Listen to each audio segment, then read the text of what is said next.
सबसे पहले तो मैं प्रधानमंत्री जी का धन्यवाद करता हूं कि कल उनके 100 एपिसोड अनवरत रूप से पूरी दुनिया का एक इतिहास बन गया कि पहले ऐसे शासक, ऐसे प्रधानमंत्री के रूप में 100 एपिसोड उन्होंने पूरे किए और उसमें से भी हमारे राज्य का, उत्तराखंड का अनेकों एपिसोडों में अनेक बार मन की बात में उन्होंने उल्लेख किया, जिसमें हमारे पर्यावरण संरक्षण से लेकर उत्तराखंड के अंदर जो मातृशक्ति के द्वारा काम किए जा रहे हैं उन सभी को दिखाने का काम किया। और ऐसे बहुत सारे परिश्रम से, लगन से लगे हुए ऐसे अनेकों लोग जो शोध कर रहे थे, परिश्रम कर रहे थे और अनजान थे, जिनको कोई नहीं जानता था, उन सभी को इस एपिसोड में लाकर उन्होंने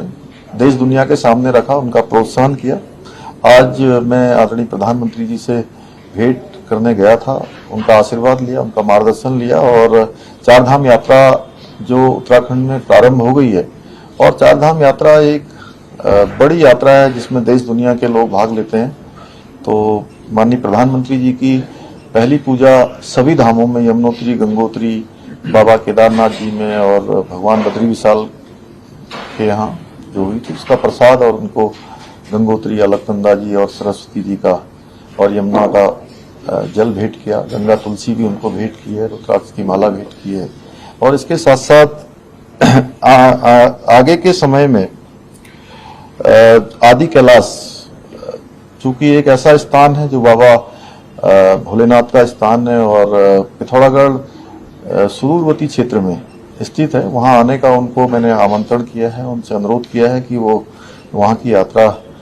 जो निकट भविष्य में जरूर वहां के लिए समय प्रदान करें। इसके साथ साथ जागेश्वर धाम और जागेश्वर धाम के साथ साथ मायावती आश्रम, जहां पर स्वामी विवेकानंद जी ने आराधना की थी, अपना एक तरह से मैं कहूं कि तप की भूमि,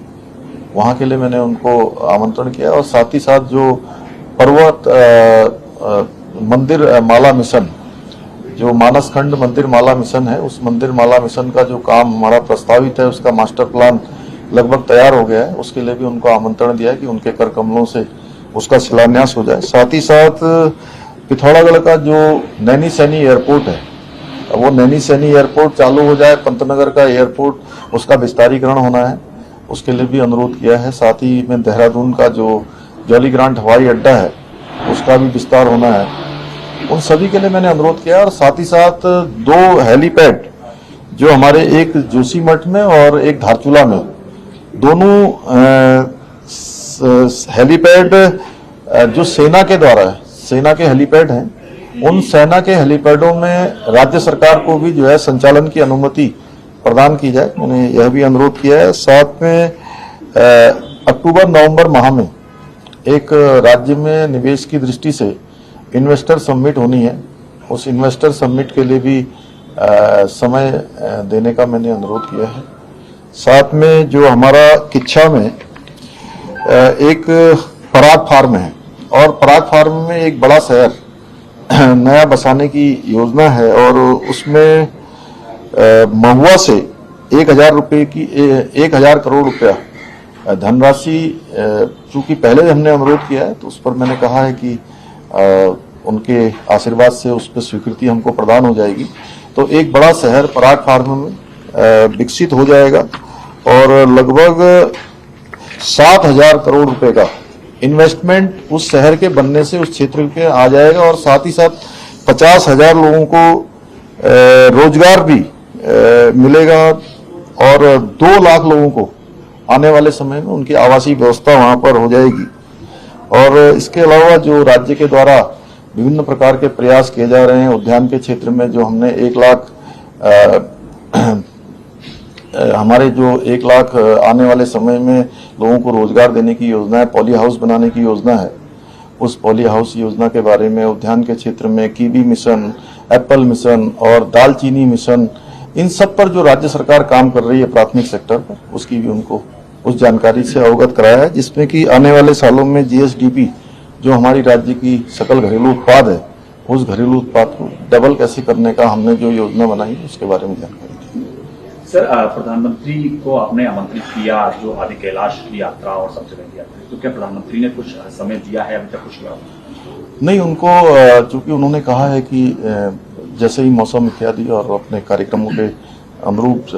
वो समय निश्चित रूप से देंगे। उन्होंने मुझे आश्वस्त किया है कि आदि कैलाश यात्रा चूंकि एक बहुत हमारे धार्मिक महत्व का स्थान है और आदरणीय प्रधानमंत्री जी की स्वयं की भी इच्छा है कि वो उन स्थानों पर जाएं। और गत वर्ष से ही वो उन्होंने जब बाबा केदार में आए थे, भगवान बद्री विशाल में आए थे और वाइब्रेंट विलेज की जो योजना माड़ा गांव, जिस गांव को भारत का अंतिम गांव कहा जाता था, आदरणीय प्रधानमंत्री जी ने उन सभी गांवों को जो प्रथम गांव की संज्ञा दी है। उस प्रवास में भी उन्होंने इच्छा व्यक्त करी थी आदि कैलाश जाने की। और पहले भी चूंकि नारायण आश्रम और ऐसे अनेकों स्थान हैं, उन स्थानों पर प्रधानमंत्री जी ने पहले भी प्रवास किया हुआ है, पहले भी वहां गए हुए हैं। सर, क्योंकि लगातार मौसम खराब है, बर्फबारी बहुत लगातार जारी है, चारधाम यात्रा में बहुत सारे लोगों को तकलीफ का सामना करना पड़ रहा है, तो उसको लिए सरकार किस तरह से? देखिए, चारधाम यात्रा चूंकि 22 अप्रैल से शुरू हुई है और यमुनोत्री और गंगोत्री क्षेत्र में यात्रा सुचारू रूप से चल रही है, लेकिन केदारनाथ जी में लगातार पिछले 20 दिनों से लगातार भारी बर्फबारी हो रही है। उसके कारण से काफी चूंकि वहां पर स्थिति जटिल है और हमने बार बार सभी से अनुरोध किया है कि जो भी श्रद्धालु तीर्थयात्री देश भर से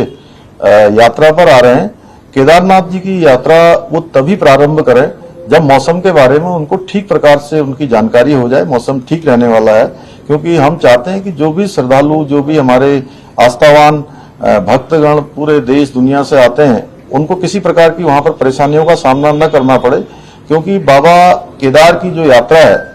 वो यात्रा बहुत कठिन भौगोलिक स्थितियों में है, दुर्गम है। इसके साथ साथ बर्फबारी के कारण से काफी ज्यादा वहां पर स्थिति सामान्य से कठिन है। इसलिए हम बार बार सबसे अनुरोध कर रहे हैं और आप सबके माध्यम से भी कि जब तक ये बर्फबारी या मौसम ठीक नहीं हो जाता है तब तक अपनी यात्रा करने से पहले मौसम के बारे में जरूर जानकारी प्राप्त करें। पहलवानों का प्रदर्शन चल रहा है, कई राजनीतिक नेता भी उसमें जा रहे हैं। आज हरीश रावत उत्तराखंड के पूर्व मुख्यमंत्री पहुंचते, उन्होंने कहा कि मैं पहलवानों के साथ खड़ा हूं। देखिए, उस पर जांच चल रही है और ऐसे मामलों में अनावश्यक रूप से राजनीति नहीं होनी चाहिए। और जांच जब हो रही है तो जांच में जो सही होगा उस पर निर्णय आ जाएगा। सर, यूनिफॉर्म सिविल कोड को लेकर जो आपने कमेटी बनाई थी, उसकी क्या प्रोग्रेस है? उस कमेटी ने आपसे और वक्त आगे बढ़ाने की मांग की है? यूनिफॉर्म सिविल कोड की जो कमेटी जस्टिस रंजना प्रकाश देसाई जी की अध्यक्षता में बनी थी, उस कमेटी ने बहुत सारा काम कर लिया है और कमेटी ने स्टेक होल्डरों से भी बात कर ली है, बीच बीच में जनता के सुझाव भी ले लिए हैं। अनेकों प्रकार से उनका ड्राफ्ट तैयार होने की दिशा में अंतिम चरण पर है और जून के माह के अंत तक उन्होंने हमें आश्वस्त किया है कि वो हमको ड्राफ्ट दे देंगे और ड्राफ्ट के उनके देने के बाद हम उसको लागू करने की दिशा में आगे बढ़ेंगे। धन्यवाद।